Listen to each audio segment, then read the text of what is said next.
غريبة العيد الناعمة بالسمنة البلدي بتدوب في البق. يلا بينا نعملها بمقادير سهلة وطريقة بسيطة.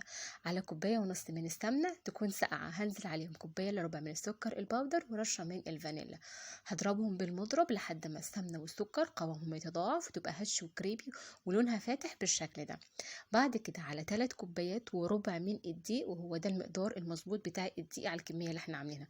الدقيق يكون منخول، نزلت عليه برشة من الملح، هنزل بيه على خليط السمنة والسكر على مرتين وبقلب لحد ما كل كمية دي تختفي تماما، وتبقى عندي العجينة بالشكل ده ما بتلزقش، وكمان ما فيش اي اثر للدقيق.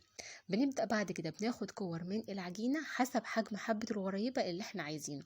بنعم العجينة ما بين ايدي على شكل كورة صغيرة عشان يدوب هتفرد حبة بسيطة جدا في الفرن. هنحطهم في صينية وهزينهم بشرايح من المكسرات، لوز او بندق او اي حاجة انتوا حابينها.